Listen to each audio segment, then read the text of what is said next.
Hey, May 2nd. I did not take anyone's. I just held up a 10 and you guys learned, so I didn't have to be too mean. We're going to jump straight into reading because I'll try to go as quickly as possible through all of these things. We can get past the kind of not as exciting part to get to the way more exciting part. Does anyone have shoes to donate aside from the one kid who brought them to me? I bought it here. If you do, just as soon as you bring them into me, I'm more than happy to give you the points. It goes through a week from today because next Friday they're using them for one of the day of service things.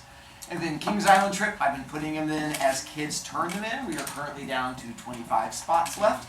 And as of now, I think you guys say till Friday. I think you have till Monday if you're turning it in, and we'll send out reminders to it. But if you are interested in joining, again, 25 spots left. And it'll be the Tuesday, the 4th, after we get out of school. Today, when you meet with your day of service, they are not doing your shirt order. They should have done that during first period today. And so you got your shirt order thing then. You'll be figuring out what you're doing, talking to them, talking about lunch and stuff like that today. But, if you don't know where you're going, in theory, during fourth period today, we're going to go through and tell you where you're going. We have like a list of where each kid is supposed to be, and we can tell you that. Alright. So with this one, we've not gotten to the historical fiction yet. I can tell you in here if you want to see where that actually begins. Where's the actual... No. There we go. Page 37 is when the actual Princess Bride will begin, and that's where the historical fiction and the satire comes in of all these different people. Right now, again, we're just going to get the intro with William Goldman to try and help you out. And again, it will make sense. That's why I'm just trying to get through it as quickly as possible so we can get to the making sense part. And then we talked about the satire. We'll come back to that. I looked up two of the people he mentioned yesterday. Stanley Hack, because he was mentioning that. I have no idea who Stanley Hack was. Apparently it was from a long time ago. He was a manager. When the Chicago Cubs had a little symbol that looked like that. And I think he mentioned Bronco Nagurski, who played for the Chicago Bears. And so that was the Bronco Nagurski on that one. Apparently it was from so long ago they didn't even have color. Alright, so you guys, let's keep going and getting a hold of William and how he grew up hating life. Get trolled. Get trolled. L loser mode. Well, at least he committed to it. That was something. You're obviously weird. It's kind of weird how you trolled him back by saying nothing. He was the one that lost the points. Well done, man. You're getting stronger. No. Hey, what page are we? Like start page 3? Page 3 at the bottom. I'm just not getting through to you somehow. It's not your fault, Miss Roginski. By the way, Miss Roginski, he'll mention a few times, was his favorite teacher, even though he kind of fought with her a lot. I'm sure you guys have no idea what that's like. Yeah. It wasn't. I just worshipped her too. She was all dumpy and fat, but I used to wish she'd been my mother. And yes, he did put this in the book, and yes, she did read it, and yes, he does talk about it later. He's pretty open. He insults a bunch of people, and she's like, it's just my personality. She read this book? Yeah, because he mentions it coming up in just a moment. And I used to wish she'd been my mother. I could never make that really come out right, unless she'd been married to my father first, and then they'd gotten divorced, and my father had married my mother, which was okay, because Miss Roginski had to work, so my father got custody of me, and that all made sense, only they never seemed to know each other, my dad and Miss Roginski. Whenever they'd meet each year during the Christmas pageant, when all the parents came, I'd watch the two of them like crazy, hoping for some kind of secret glimmer or look that could only mean, well, how are you? How's your life been going since our divorce? But no soap. She wasn't my mother, she was just my teacher, and I was her own personal and growing disaster area. Again, his ADHD, he has a very active imagination, was trying to imagine that his teacher was his mom, but that's not the way it was. So that That was all just him imagining things. Is his mom like didn't want to do that one mistake when you call a teacher Yes, mom? happens all the time. You're gonna be all right, Billy. Oh, I sure hope so, Miss Roginski. You're a late bloomer, that's all. Winston Churchill was a late bloomer, and so are you.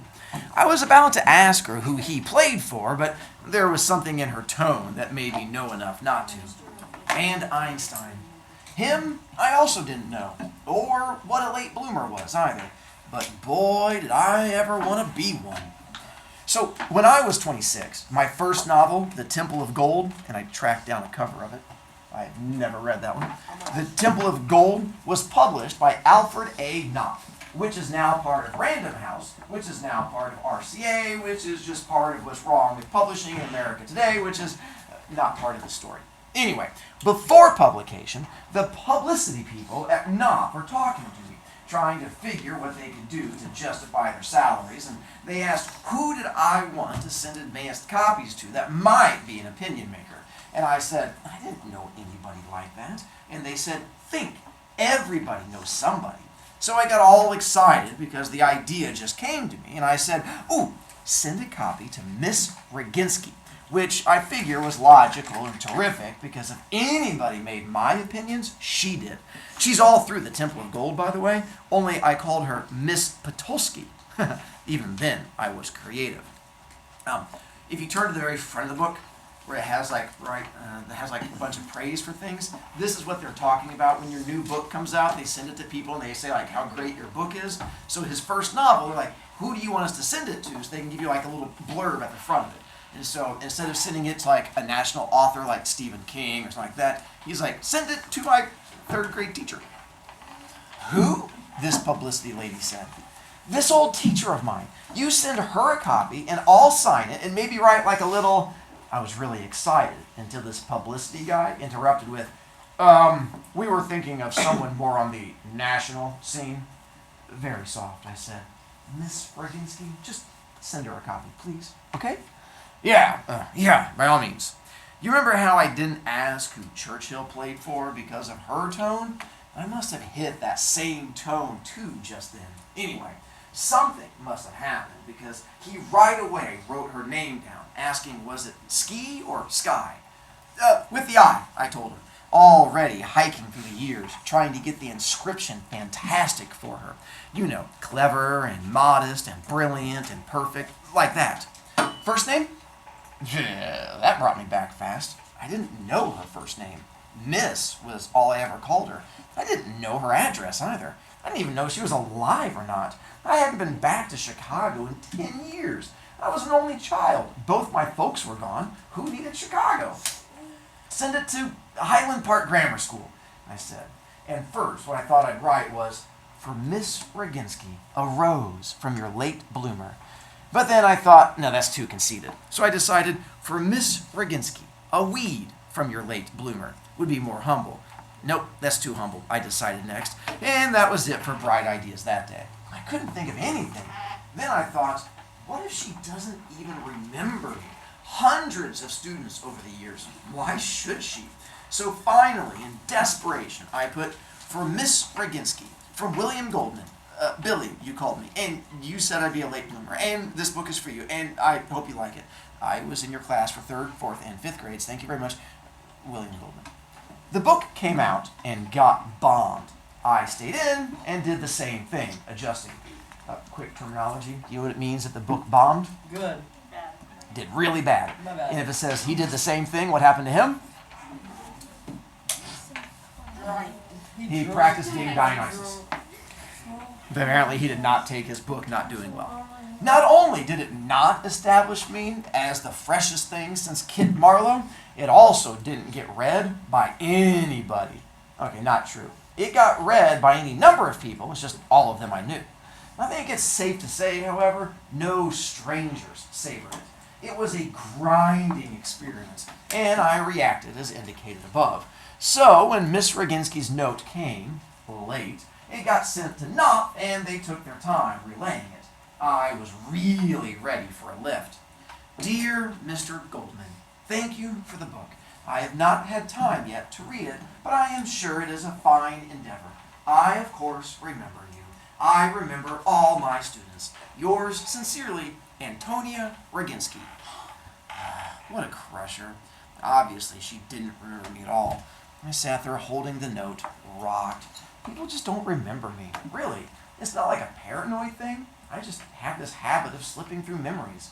It doesn't bother me all that much, except, no, I guess that's a lie. It does. For some reason, I test very high on forgettability. So when Miss Roginski sent me that note making her just like everyone else, I was glad she'd never gotten married. I never liked her anyway. She'd always been a rotten teacher, and it served her right her first name was Antonia. No, I didn't mean it, I said out loud right then. I was alone in my little one-room job on Manhattan's glamorous west side and talking to myself. I'm sorry, I went on. You gotta believe that, Miss Roginski. What had happened, of course, was that I'd finally seen the postscript. It was on the back of the thank you note, and what it says was, "Idiot, not even the immortal S. Morgenstern could feel more parental than I."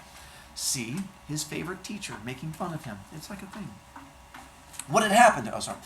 S. Morgenstern, the Princess Bride. She remembered. Flashback. So this is where it's going to get a bit more confusing. This is a flashback inside of a flashback. So we're already in a flashback, and now we're going to do another flashback inside of that one to when he was a real little kid, and this will be the first time he ran into the book called The Princess Bride. Joyo?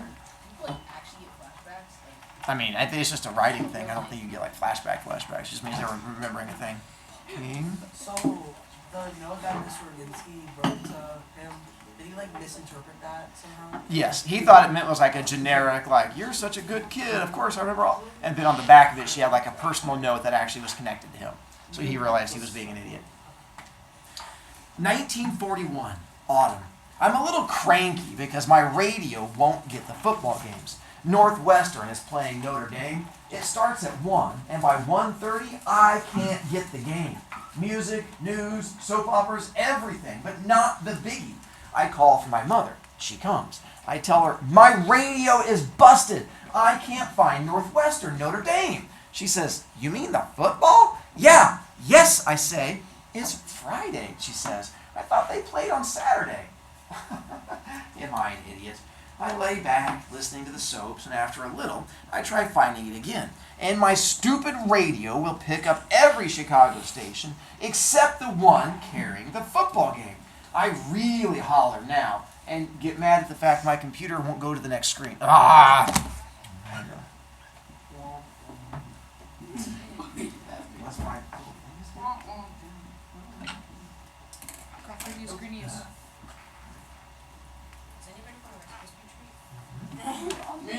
I want one home. But if he shares it with you, you would both lose points. No Yeah, one now I wants that. can't afford to lose points. I only have 7. There we go. Now we're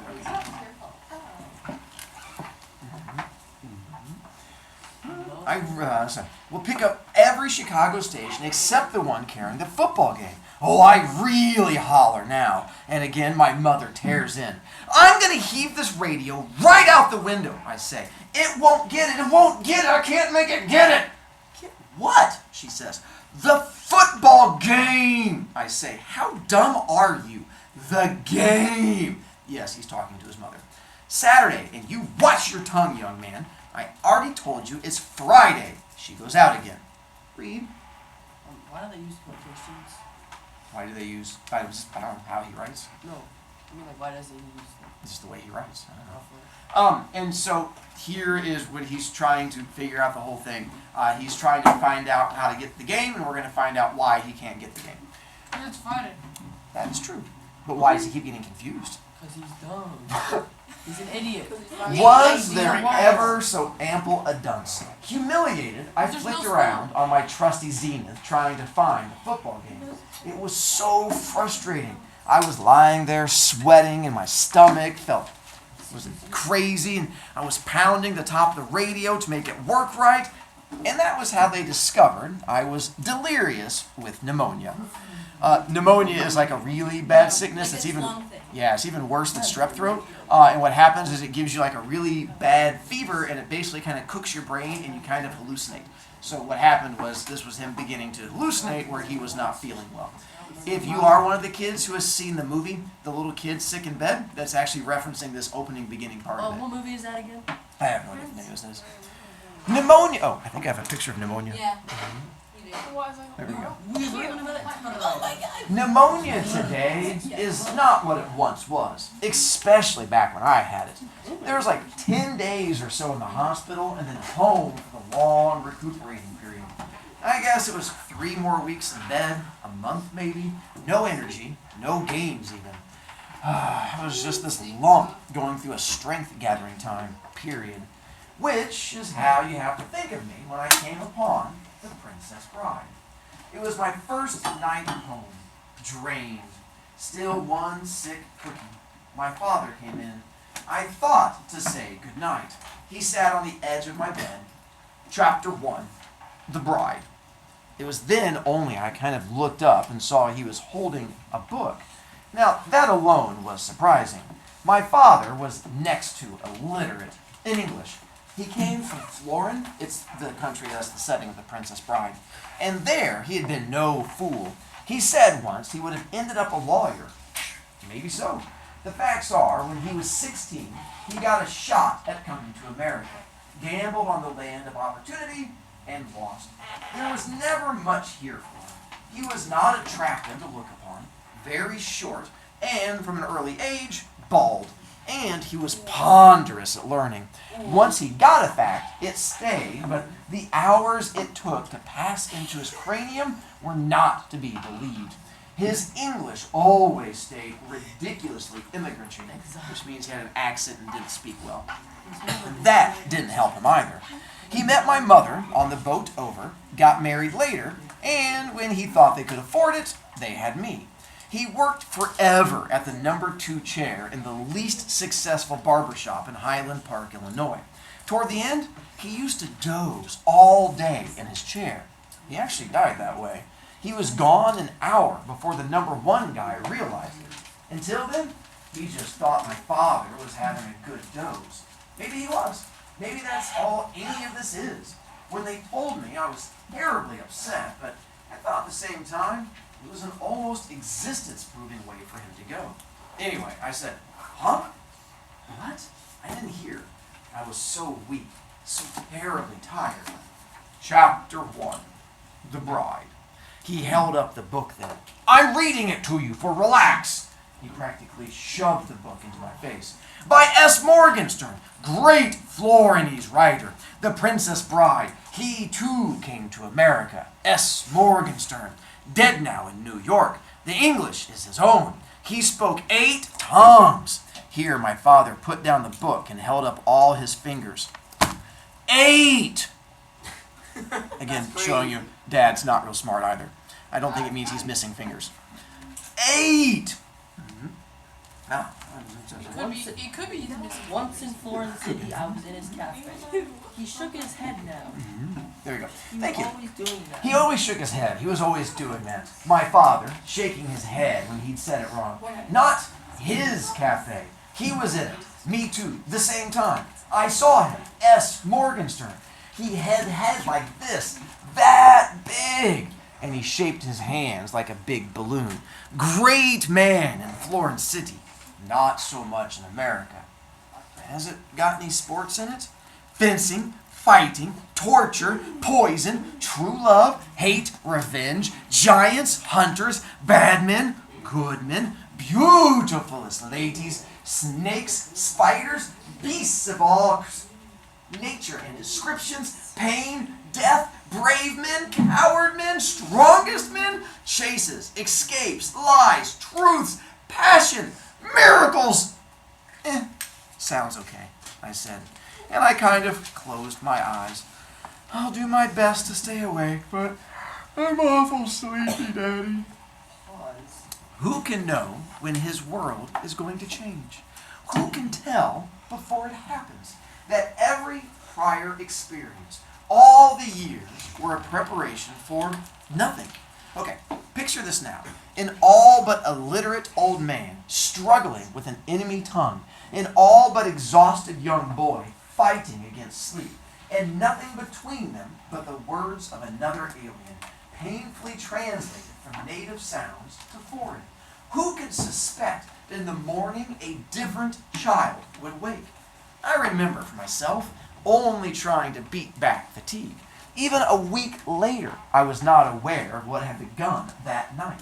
The doors that were slamming shut while others slid into the clear. Perhaps I should have at least known something, but maybe not. Who can sense revelation in the wind? What happened was just this. I got hooked on the story. For the first time in my life, I became actively interested in a book. Me, the sports fanatic. Me, the game freak. Me, the only 10-year-old in Illinois with a hate on for the alphabet, wanted to know what happened next. What became of beautiful Buttercup and poor Wesley and Inigo, the greatest swordsman in the history of the world? How really strong was Fezzik? And were there limits to the cruelty of Vizzini, the devil Sicilian? Each night, my father read to me, chapter by chapter, always fighting to sound the words properly, to nail down the sense. And I lay there, eyes kind of closed, my body slowly beginning the long flow back to strength. It took, as I said, probably a month, and in that time he read The Princess Bride twice to me. Even when I was able to read myself, this book remained his. I would never have dreamed of opening it. I wanted his voice, his sounds.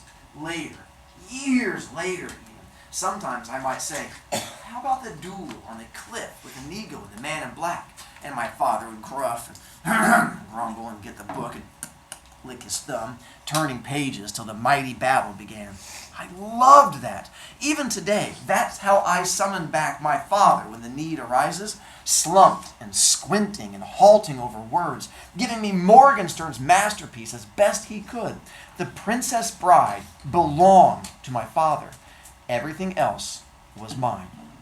So, real quick on that. Read. How long does this last until the story actually starts? Only you could turn pages yourself. So what you have here is the fact that this is a kid who hated books, hated reading, and this was the first book that actually got him to go from a kid who hated reading to the first book he actually started to enjoy. And so this is him sort of having that turning point. Everything else was mine. There wasn't an adventure story anywhere that was safe from me. Come on, I would say to Miss Roginski when I was well again. Stevenson, you keep saying Stevenson. I've finished Stevenson. Who now? And she would say, oh, well, try Scott. See how you like him. So I tried old Sir Walter. I liked him well enough to butt through a half dozen books in December. A lot of that was Christmas vacation when I didn't have to interrupt my reading for anything but now and then a little food.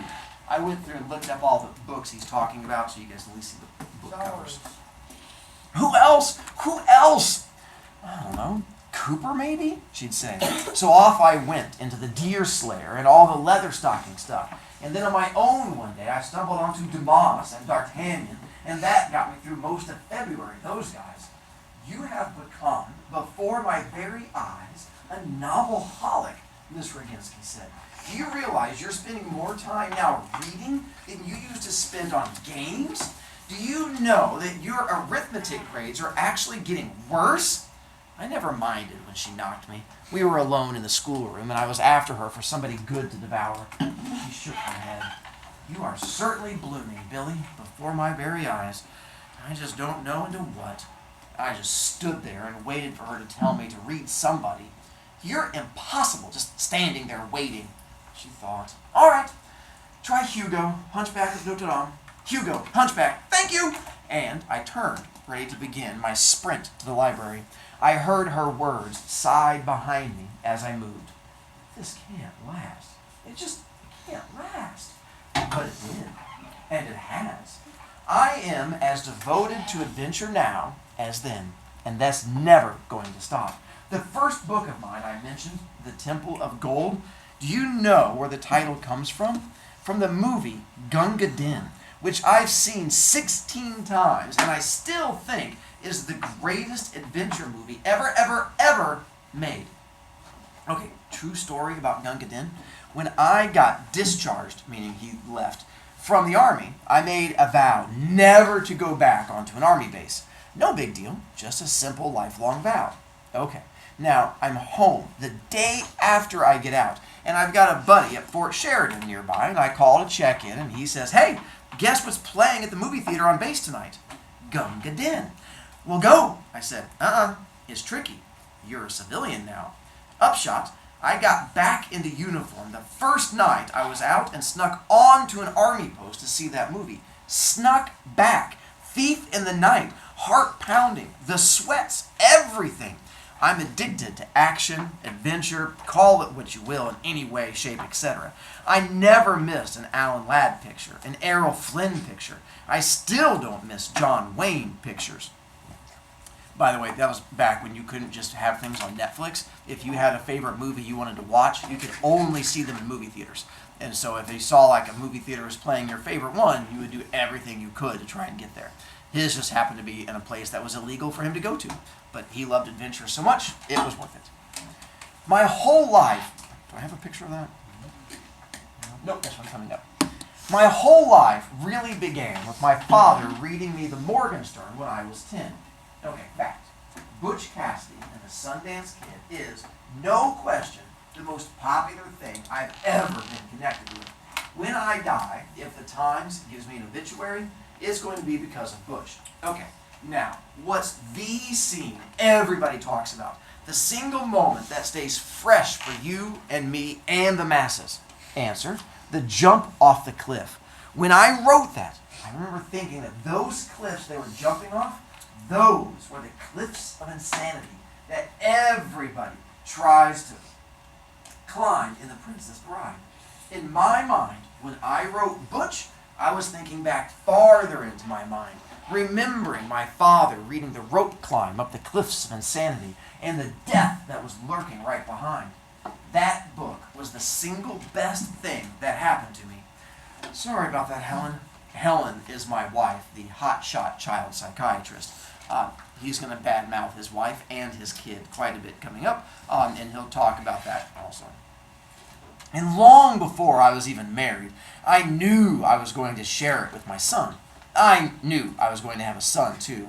So when Jason was born, if he'd been a girl, he would have been called Pamby. Can you believe that? A woman child psychiatrist who would give her kids such names? Anyway, when Jason was born, I made a mental note to buy him a copy of The Princess Bride for his 10th birthday. After which, I promptly forgot all about it. Flash forward. Beverly Hills Hotel last December. I'm going mad having memories on Ira Levin's The Stepford Wives, which I'm adapting for the silver screen.